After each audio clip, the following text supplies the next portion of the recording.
بسم اللہ الرحمن الرحیم۔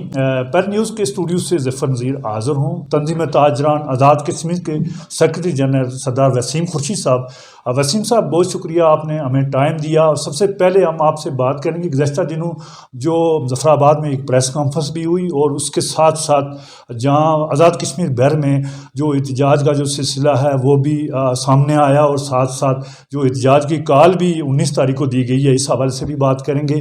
اور جو حالیہ طور پہ جو پریس کانفرنس بھی ظفر آباد میں تمام جو تاجران نمائندے تھے انہوں نے پریس کانفرنس میں واضح کیا، انہوں نے ایک ہی دفعہ یہ تحریک کا جو آغاز جو 19 تاریخ کو انہوں نے واضح کیا کہ تحریک بھی چلائی جائے گی، اور حکومت کو بھی یہ واضح کیا کہ وہ آٹے میں جو قیمتوں میں اضافہ کیا گیا ہے اس کو بھی واپس لیا جائے۔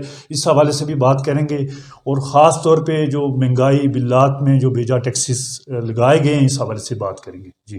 جی بہت شکریہ ظفر بھائی، میں آپ کا شکر گزار ہوں، اور ماشاءاللہ بڑی خوشی ہوئی یہاں پہ آ کے۔ آپ کا جو پرل نیوز کا دفتر ہے اور یہاں پہ جو آپ کا کام ہے اور جو آپ کی یہ ساری ایک صحافت کے اندر جدت ہے، اس پہ میں آپ کو مبارکباد پیش کرتا ہوں، آپ کی پوری ٹیم کو۔ بنیادی طور پہ بدقسمت یہ ہے کہ ہم جس ریاست میں رہ رہے ہیں، جس ملک میں رہ رہے ہیں، وہاں پہ ایک لاقانونیت ہے، وہاں پہ عدل و انصاف کی فقدان ہے، اور ایک ایسا معاشرہ ہے جہاں پہ اب بالکل جنگل کا قانون ہے، جس کی لاٹھی اس کی بھینس ہے۔ اور آئے دن جو ہمارے حکمران ہیں، جو ارباب اختیار ہیں، ان کی ایک ہی غرض ہے اور ایک ہی کوشش ہے کہ اپنا مال بناؤ، اپنی اولادوں کا مستقبل سنوارو، اور قوم کہیں پہ جاتی ہے، قوم کے بچے رولتے ہیں، قوم کے بچے روتے ہیں، قوم پریشان ہوتی ہے، بدحال ہوتی ہے، بھوکی ہے، ننگی ہے، اس سے ان کو کسی طرح کی کوئی غرض نہیں۔ اور یہ جو میں بات کہہ رہا ہوں، اس کا جو ثبوت ہے وہ آپ ابھی دیکھ سکتے ہیں کہ جو لوگوں کی ایک بنیادی ضرورت ہے، جو ہر فرد کی ایک بنیادی ضرورت ہے، وہ اس کی روٹی ہے۔ اور اس روٹی میں جہاں پہ پہلے ہی مہنگائیوں میں اتنا بڑا اضافہ، ہر چیز کے اندر اضافہ ہوا تھا، وہی ٹماٹر جو آپ 20 روپے 30 روپے کا لیتے تھے، وہ آپ نے 300 روپے کا بھی لیا، 400 روپے کا بھی لیا۔ وہی پیاز جو 20 روپے 30 روپے کا تھا، وہی پیاز جا کے 300 روپے کا اس وقت لینا پڑ رہا ہے۔ وہی آلو جو ہیں وہ 20 روپے کے ملتے تھے، وہی آلو اس وقت 100 روپے 150 روپے کے لینا پڑتے ہیں۔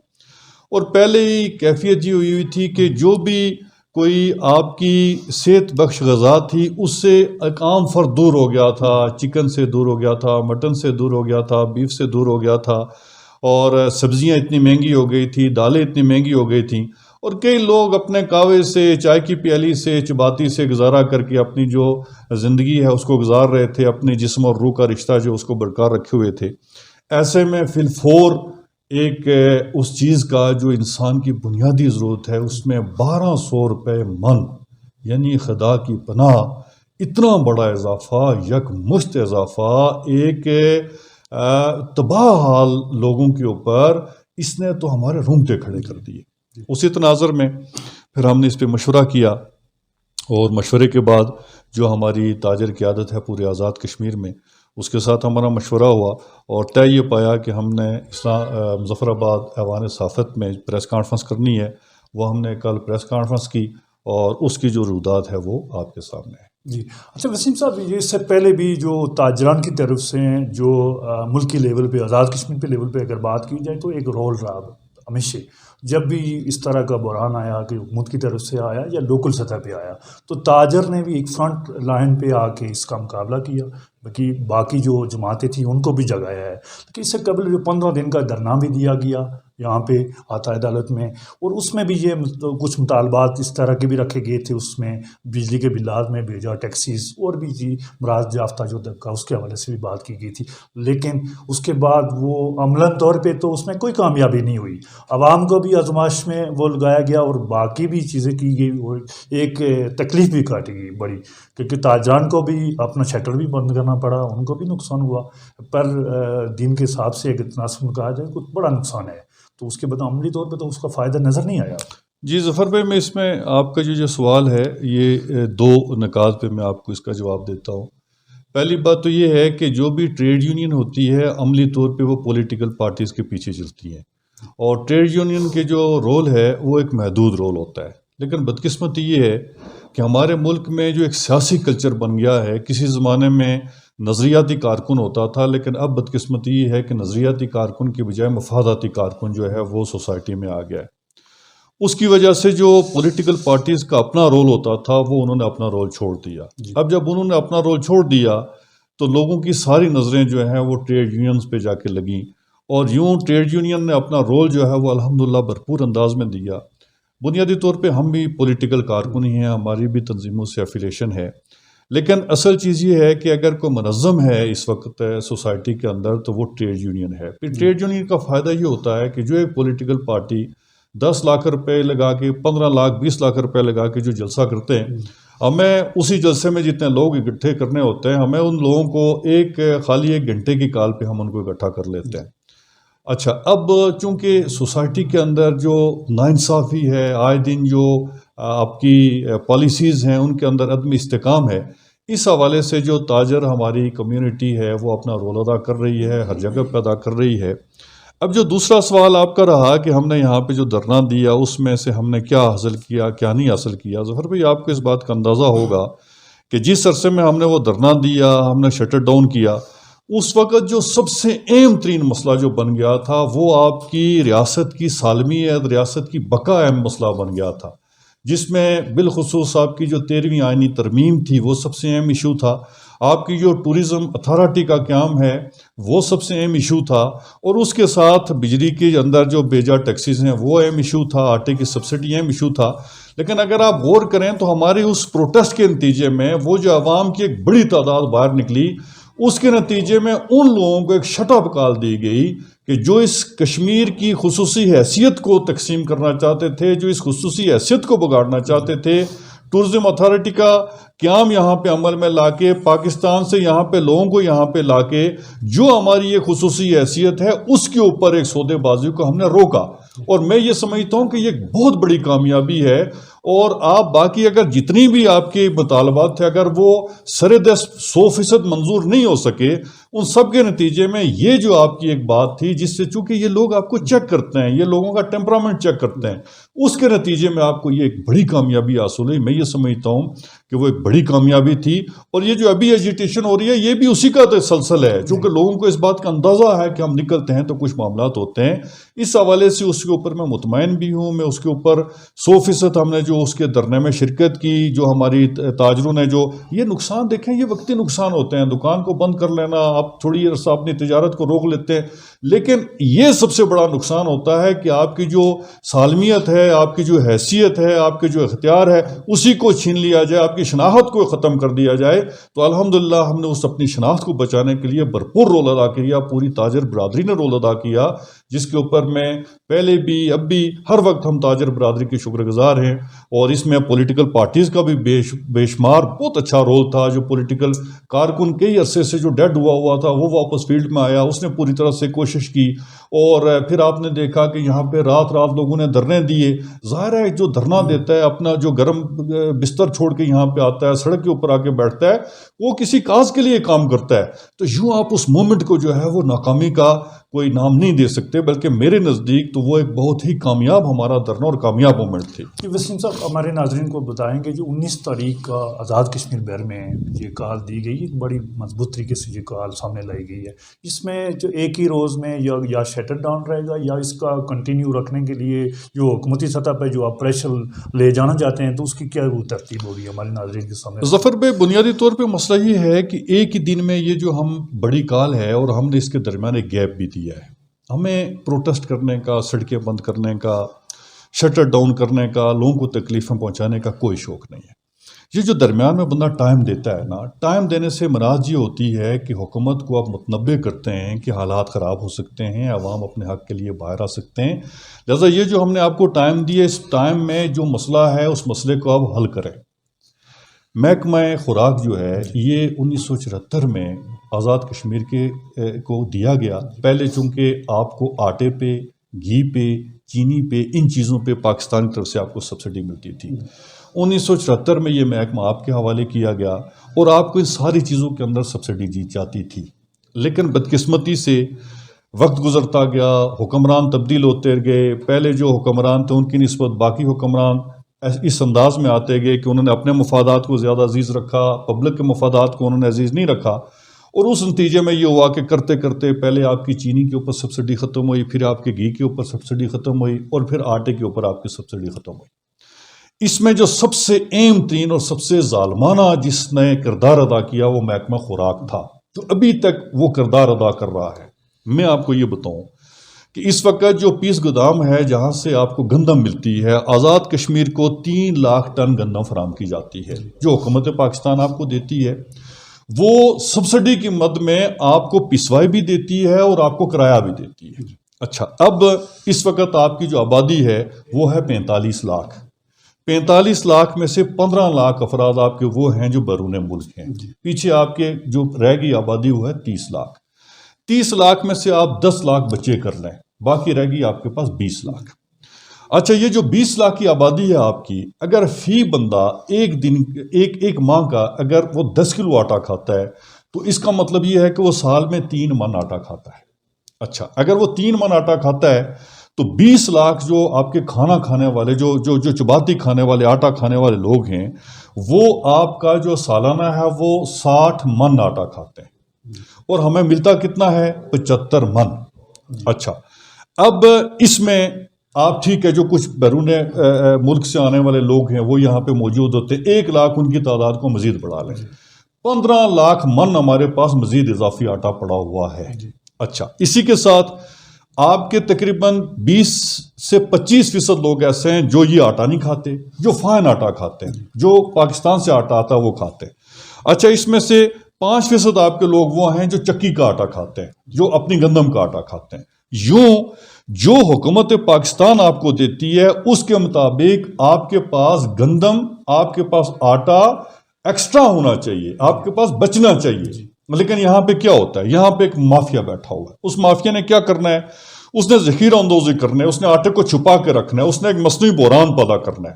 وہ مصنوعی بحران پیدا کر کے وہ یہ کہیں گے کہ اچھا جی پیچھے سے ہمیں گندم نہیں مل رہی، گندم مہنگی مل رہی ہے، اور اس کے نتیجے میں یہ ہے جی کہ ہمیں آٹے کو مہنگا کرنا پڑے گا۔ جب وہ آٹے کو مہنگا کرتے ہیں تو آپ خود اندازہ کریں کہ جو 3 لاکھ ٹن آٹا ہے اس کو اگر خالی آپ 100 روپیہ مہنگا کر دیں تو یہ کروڑوں میں جا کے مالیت بنتی ہے۔ اس وقت بھی بالکل یہی کام ہوا ہے، اور کام یہ ہے، میں یہ کہتا ہوں کہ ارباب اختیار جو ہیں وزیر اعظم صاحب بنائیں نا اس کے اوپر ایک تحقیقاتی کمیٹی، تحقیقاتی کمیٹی اس بات کا تعین کرے کہ جو 3 لاکھ گندم کا ٹن کا کوٹا ہمیں ملا تھا وہ ہمیں اکتوبر، نومبر، دسمبر میں ملا، کیا اس 3 لاکھ ٹن کی پسوائی ہوئی؟ وہ آٹا ہمارے پاس موجود تھا؟ اگر وہ آٹا ہمارے پاس موجود تھا تو پھر آٹے کا بحران کیوں پیدا ہوا؟ اور جب آٹے کا بحران پیدا ہوا تو بحران پیدا ہونے کے بعد فی الفور 1200 روپیہ فی من میں اضافہ کرنے کے بعد وہ آٹا ہمارے گوداموں میں واپس کہاں پہ آیا؟ وہ جو چھپا ہوا آٹا تھا، جو اس وقت ہمارے 137 جو ہول سیل ڈیپو ہیں اس کے اندر جو ہمارے لوگ کام کرنے والے لوگ ہیں، اس کے جو انسپیکٹرز ہیں، اس کے محکمے کے اندر جو لوگ ہیں، محکمے کے جو سیکٹری ہیں، محکمے کے جو وزیر ہیں، مل مالکان ہیں، ان سب کی ایک ملی بھگت سے اس وقت ایک مصنوعی بحران پیدا کر کے ان کی کوشش یہ ہے کہ عوام کے پریشر پہ یہ نوٹیفکیشن تو واپس ہو جائے گا، لیکن یہ جو 8-10 دن ہیں ان دنوں میں 1200 روپے من کے حساب سے آٹا بیچ کے اپنا جو پرافٹ ہے وہ کروڑوں روپے چند ایک لوگوں کی جیبوں میں ڈال کے اس کو ختم کریں۔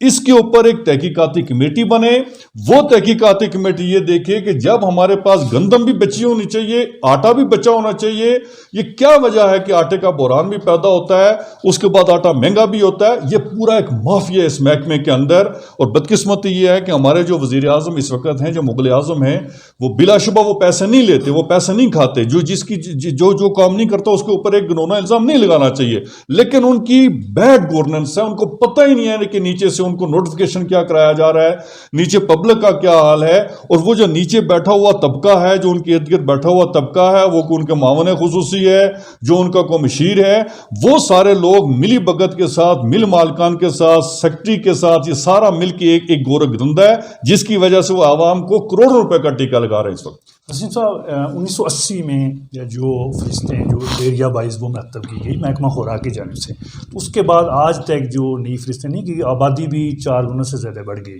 تو اس حوالے سے محکمہ خوراک اور جو نیفری ہے اس لحاظ سے جو ڈیلرشپ انہوں نے دی ہوئی ہے ایریا وائز، تو یہ مسئلہ بھی ہے، ساتھ ساتھ کچھ ہمارے ذرائع سے پتہ چلا کہ ایسے لوگ بھی انہوں نے ڈیلرز کے لائسنس وغیرہ جاری کیے ہوئے ہیں جو کاروبار نہیں کرتے بلکہ دوسرے کو وہ لائسنس تھما کر وہ طرح کا کاروبار ہے. ایک تاجر ہے, اس نے ڈیلرشپ کا لائسنس نہیں لیا ہوا ہے, ایک عام آدمی اس نے لیا ہوا ہے اور وہ آگے اس نے کسی بنیاد پہ تاجر کو دیا ہوا ہے. ایک تو یہ سب سے پہلے یہ بات سامنے آ رہی کہ تاجر بھی اس جرم میں وہ شریک ہے کہ ظاہر وہ ایک لائسنس خود اگر اس کی اہلیت رکھتا ہے تو لائسنس خود لینا چاہیے. دوسرا یہ ہے کہ آپ نے کہا مل مالکان مافیا اور محکمہ خوراک کا جو اوپر کا جو عاملہ ہے وزیر سے لے کے یہ سارے لوگ یہ سارے ملے ہوئے, تو اس میں تاجر بھی اگر ان کے ساتھ نہ دے تو یہ لوگ نہیں کچھ کر سکتے. تو اس حوالے سے آپ کیا کہنا؟ دیکھیں میں آپ کو ایک چیز بتاؤں, تاجر بہت آگے کی بات ہے. تاجر بیچارے کو تو پہلے ہی الوکیشن کے مطابق آٹا نہیں ملتا. ایک جو ڈیلر ہے جس نے لائسنس دیا ہوا ہے, آپ اوور آل جائزہ لے لیں, اس کی ضرورت اگر بنتی ہے 50 من, یہ اس کو 15 من 20 من 25 من دیتے. کسی بھی اتھرائز ڈیلر سے جا کے پوچھیں کہ کبھی بھی الوکیشن کے مطابق اس کو ٹوٹل آٹا ملا ہے, کمپلیٹ آٹا ملا ہے. دوسری بات یہ ہے کہ لائسنس کسی کے پاس بھی ہے وہ آٹا لوگوں کو ہی دیتا ہے نا, آٹا تو یہیں پہ آتا ہے نا. آٹا لوگ پیٹ میں کھاتے ہیں, کوئی اسلحے کا لائسنس تو نہیں ہے کہ جس لائسنس سے کوئی کسی کو مارے گا, کوئی دہشت گردی کرے گا. اب اس میں تاجر بیچارے کا یا جو لائسنس ہولڈر ہے اس کا کیا قصور ہے؟ اصل جو پرابلم جا کے سٹارٹ ہوتا ہے وہ ہے جو پاسکو آپ کو گندم دیتا ہے 3 لاکھ ٹن, وہ گندم کا ریکارڈ آج تک دیکھیں کہ کبھی بھی 3 لاکھ ٹن کی پسوائی ہوئی؟ وہیں سے گندم چوری ہوتی ہے, وہیں سے اس کو سمگل کیا جاتا ہے, وہیں اس کو بیچا جاتا ہے, پاکستان کے مختلف علاقوں میں اس کو بیچا جاتا ہے. اس کے بعد جس کی پسوائی ہوتی ہے وہ جو آپ کو ملتی ہے اس کے اندر بھی بے شمار حربے ہوتے ہیں. میں اس کی پوری جو بھی کیلکولیشن ہے اس کے پیچھے لگا ہوا ہوں. جو لوگ اس کے مجرم ہیں ان سب کے نام لے کے اور ان سب کے اوپر ایویڈنس لے کے آپ کے ساتھ بات کروں گا. لیکن یہ جو ٹیکنیکل طریقہ ہوتا ہے اس کا یہ ہوتا ہے کہ بے شمار بعضوں کا ذرائع کے مطابق یہ ہوتا ہے کہ آپ نے 3 گاڑیوں کے پیسے جو وہ ڈپازٹ کرائے, ایک گاڑی بیچ میں سے سکپ ہو جاتی ہے جس کو آپ باروں بار بیچ دیتے ہیں. ٹھیک ہے, اب وہ جو سکپ ہوتی ہے اس کے اوپر جو آپ کو 4,30,000 کی تقریباً ایک گاڑی پڑتی ہے. میں یہ کہتا ہوں کہ آپ باقی ساری باتیں چھوڑ دیں. محکمہ خوراک کے ڈپارٹمنٹ سے متعلق جتنے بھی اہلکاران ہیں, وہ چوکیدار سے لے کے وہ وزیر تک, وہ سیکٹری تک, یار آپ ان کے خالی ایسٹس کا ہی تجزیہ کرا لیں, آپ ان کے خالی ایسٹس دیکھ لیں کہ ان کی تنخواہ کتنی ہے اور ان کے پیچھے معاملات کتنے ہیں.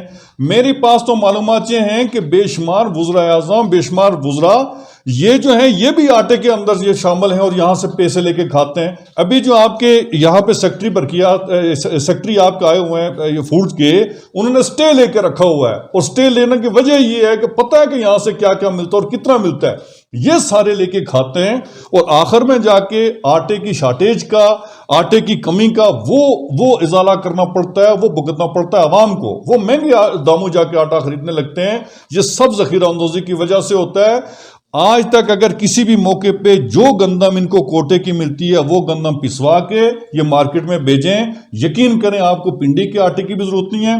پھر یہ کیا کرتے ہیں, مثلا بھی بتائیں نا, آپ کی ارجا مل بند ہوئی ہے, اس کے نتیجے میں سیالہ میں ایک مل بنی ہوئی ہے جو سب سے بڑا وہاں پہ کرپشن کانٹا بنا ہوا ہے. اس کے اندر مزید کیا ہوتا ہے, وہاں پہ ابھی ایک اہلکار کے خلاف FIR کس بات پہ ہوئی ہے, اگر وہ بات میں یہاں پہ چھیڑ دوں گا تو اور زیادہ خطرناک ہوگی کہ وہ وہاں پہ اندر کیا کیا قانونی الزام کرتا رہا, وہ FIR بھی میرے پاس موجود ہے.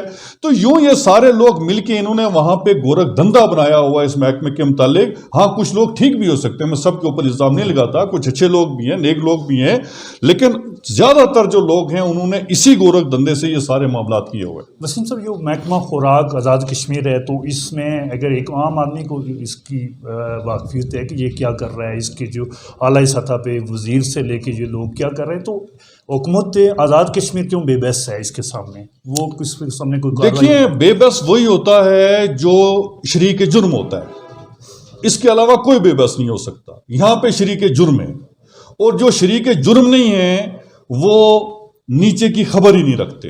وہ جس طرح سے موجودہ وزیر اعظم ہیں, ہم ان کے اوپر پیسے کا الزام نہیں لگا سکتے, لیکن ان کے پاس گورننس کا کوئی ڈھنگ ہی نہیں ہے. آپ مجھے یہ بتائیں کہ اس وقت تک جتنا ان کو عرصہ ہو گیا جب سے یہ وزیر اعظم بنے ہوئے ہیں, پورے آزاد کشمیر میں کوئی ایک چیز ایسی بتا دیں کہ یار جو ان کے اینڈ پہ ہوئی ہو, ہم کہیں نا کہ ٹھیک ہے یہ وزیر اعظم صاحب بہت اچھی گورننس ہے ان کی, بس سرے سے آپ کے پاس نہ آپ کے محکمے ہیں نہ آپ کے ادارے ہیں، کوئی کسی قسم کی کوئی گورنمنٹ نام کی کوئی چیز نظر ہی نہیں آتی یہاں پہ۔ اب جب یہ کیفیت ہوگی تو پھر یہی ہے کہ کون سے محکمے کی خرابیاں ان کو نظر نہیں آتی۔ ابھی آپ اگر محکمہ بجلی کی طرف چلے جائیں، برقیات کی طرف چلے جائیں تو جائیں نا، یہ جو ان کے اہلکاران ہیں، جو بجلی کے متعلق لوگ ہیں، جو بجلی کے شعبے سے متعلق لوگ ہیں، ان کے جن کو صرف اور صرف 50 یونٹ کا بل دینا پڑتا ہے، 4 5 ہیٹر کمروں میں لگے ہوئے ہیں، اور باہر سے آپ گزریں تو یہ سما ہوتا ہے کہ یہ مئی جون کا یہاں پہ کوئی سیزن چل رہا ہے۔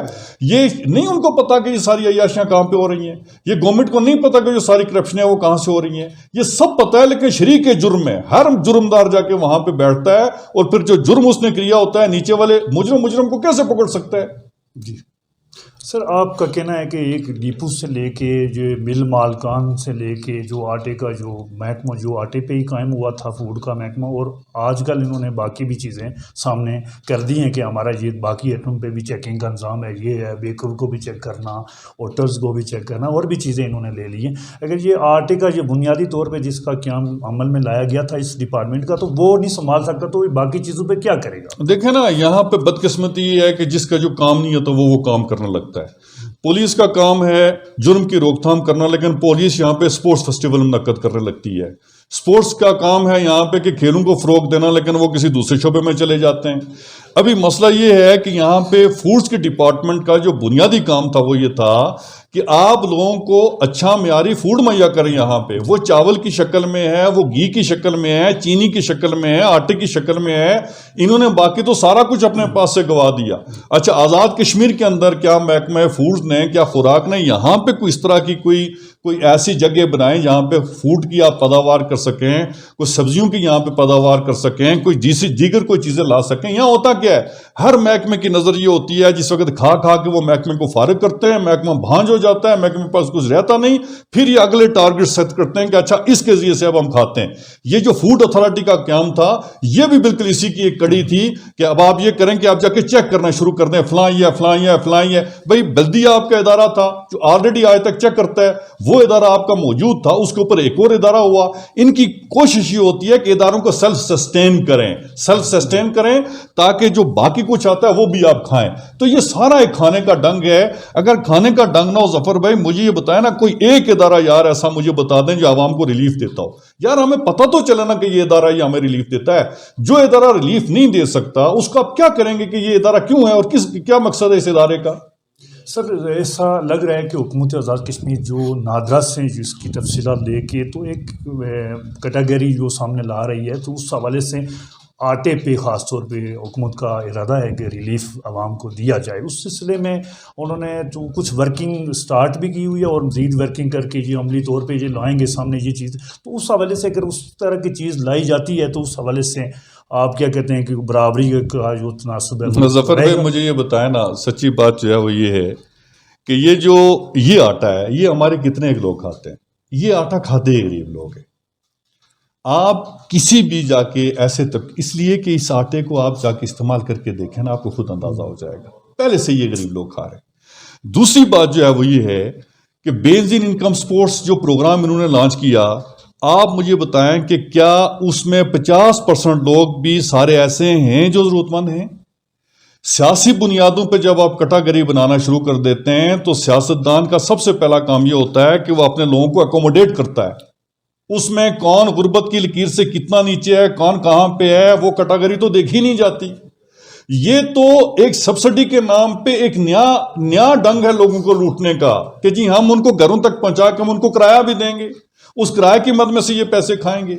بھئی آپ کا جو آٹا ہے یہ آٹا ہے، آپ کسی بھی جگہ پہ نوٹ کر لیں، اگر خالی یہی آٹا چل رہا ہو، جانا چلیں کسی دکان پہ، میں آپ کو دکھاتا ہوں کہ وہاں پہ گورا مل کے آٹے کی کتنی بوریاں ہیں، وہاں پہ فائن آٹے کی کتنی بوریاں ہیں، وہاں پہ پنڈی سے آنے والا جو آٹا ہے اس کی وہاں پہ کتنی بوریاں ہیں۔ اگر فائن آٹے کی، پنڈی سے آنے والے آٹے کی کسی دکان پہ 50 بوری ہے تو اس کی نسبت آپ کی اس آٹے کی وہاں پہ تو 10 بوریاں ہوتی ہیں، اس لیے کہ ایلوکیشن کے مطابق یہ آٹا کسی کو ملتا ہی نہیں ہے، اور جو ملتا ہے آٹا وہ اتنا کم ہوتا ہے کہ وہ بمشکل غریب آدمی اس کو لیتا ہے۔ کسی بھی جگہ پہ آپ جا کے نوٹ کریں، اس کو دیکھیں، یہ جو آٹا ہے یہ غریبوں کے علاوہ پہلے سے ہی کوئی نہیں کھا رہا تھا۔ یہ تو کھاتے ہی بیچارے غریب لوگ ہیں جو وہ دوسرا آٹا خرید نہیں سکتے. سر آخر میں پر نیوز کے جو ہمارے ناظرین ہیں ان کو آپ جو عوامی سطح پر اپنے احتجاج کی بھی کال دے دی ہے، اور آزاد کشمیر بر میں جو احتجاج کا سلسلہ ہے وہ بلکہ شروع ہو چکا ہے. آج بھی بے شمار جگہوں 20 جگہوں پہ احتجاج بھی ہوا اور مین شاہراہوں کو بھی بند کیا گیا. اس طرح کا سلسلہ رہے گا، وہ ایک دن نہیں جاری ہوگا بلکہ کنٹینیو رہے گا. اگر اسی صورتحال ہمارے جو فورم سے آپ جو ہمارے ناظرین ہیں ان کو کیا پیغام دینا؟ دیکھیں ظفر بھائی، میں تو یہ کہتا ہوں کہ ان ظالموں سے جب تک آپ حق چھینیں گے نہیں، آپ کو حق نہیں مل سکتا. اس وقت آپ کی کیفیت یہ ہے کہ ایک طبقہ ایسا ہے جو امیر سے امیر تر ہو رہا ہے، اور ایک طبقہ ایسا ہے جو غریب سے غریب تر ہو رہا ہے. یہ جو امیر ہو رہا ہے یہ طبقہ ہمارے پیسوں سے امیر ہو رہا ہے، یہ ہمارے ٹیکسوں سے امیر ہو رہا ہے. پچھلی دفعہ انہوں نے ابھی حال ہی میں کروڑوں روپے کی گاڑیاں لی ہیں بیوروکریسی کے لیے.